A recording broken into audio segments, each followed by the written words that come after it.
Okay, so as promised, I'm back with a few more ideas about the Stoa LD topic, and I have a couple of readings to suggest, and then a few search terms that you might want to try, and then a couple of possible angles on the negative. So, the first book that we stumbled across and gave kind of a close scan to, didn't read it cover to cover, but in the coverage and in the way he tackles it, it looks pretty good, is entitled Morality and War: Can War Be Just in the 21st Century? And that's by David Fisher.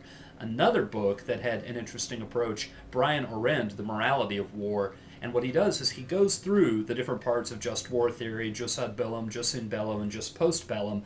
And then near the end, he's got a couple of chapters where he evaluates the whole body of just war theory against a couple of alternatives: realism, no holds barred, and philosophical pacifism, just refusal to engage in violent military conflict in the first place. So in both of them, there's nice, helpful attention to some fairly recent case studies. And when you get into things that are published about just war theory, a lot of times they want to go back to the 1300s. So those two books, if I were you, I would look into interlibrary loaning them because you might find some really good, useful material in them.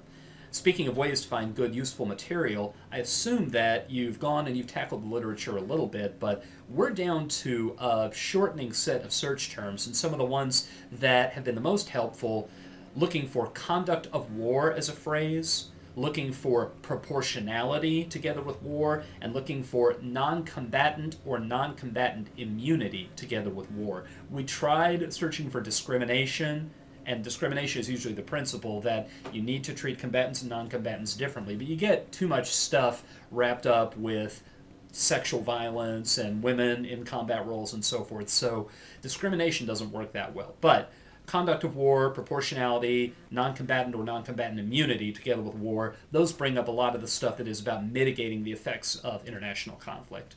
So then we had a couple of ideas for things to think about for negative approaches to the topic, and these could be the majority of your negative case, or more likely, I think that they are modular parts of arguments that you could feature together with arguments you may already have, including arguments that we talked about in some of the previous videos.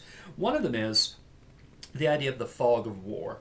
If you look for that phrase, fog of war, it's a term I think that we owe to Clausewitz. And it's the idea that once hostilities are underway and once the troops are out on the battlefield, or even the non-traditional low-intensity conflict is going on, everything is very unpredictable, that you can't choreograph a battle, that battles take on a life of their own. And I think what you could say is, we can agree that there is a duty to mitigate conflict, but it doesn't rise to the level of a moral duty because it's something over which we have such limited control. And I think you could make a couple of analogies to things that are not easily predicted and not easily controlled, like automobile accidents, like wildfires. And you might say, we have a duty to respond to wildfires because if we don't respond to them, we're unwise. But do we have a moral obligation to respond to wildfires? There's a decision, there's a point where we have to decide whether to become involved in conflict, and that's jus ad bellum, and that's not necessarily about mitigating international conflict. But once a conflict is underway, and we are somewhat at the mercy of the decisions made by the other party to conflict, doesn't their involvement hollow out our duty a little bit to where it's still imperative that we do our best to mitigate the effects of conflict, but it's not our moral duty because we're not the sole actors. We're actors engaged in struggle with others who are trying to defeat our efforts. We therefore have some limit to our responsibility. That, I think, has some potential. The other thing, I think, there's a little bit of a debate that goes on in the military literature about the Powell Doctrine. And some people contrast it with the Petraeus Doctrine, and some people contrast it with the Mullen Doctrine.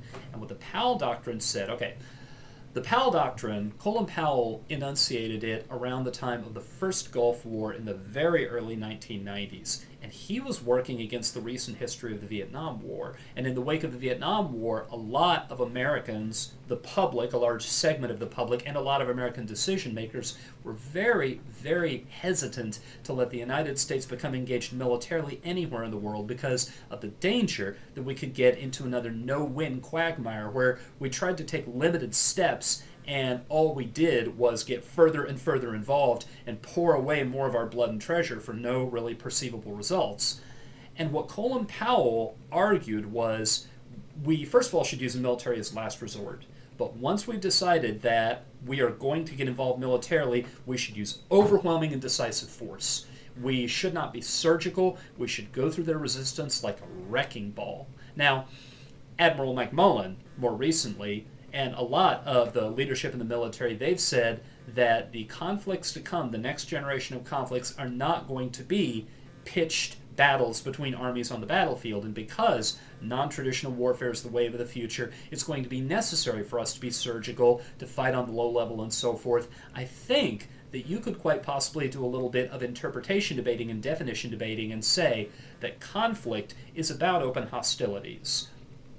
And where open hostilities are underway, then the Powell Doctrine ought to be enforced, and therefore we don't have a duty to mitigate the effects of what we do. We have a duty to bring hostilities to their end. And then outside of the battlefield, outside of the context of open conflict, that is where we then try to redress the damage. I think that's going to be a little bit slippery just because some of the affirmative angles that we were talking about before, things like cleaning up unexploded ordnance in Cambodia, things like landmine removal, they really are going back and undoing the effects of conflict after they're over. So it's going to depend on, can you come up with defenses of that interpretation that allow for that to be negative ground? But those are possibilities you can roll around in your head. At this point in the season, what you ought to be doing is getting yourself some good reading, thinking very expansively, not hemming yourself in, because you want to know the lay of the land so as not to be caught by surprise or wrong-footed when the season gets underway.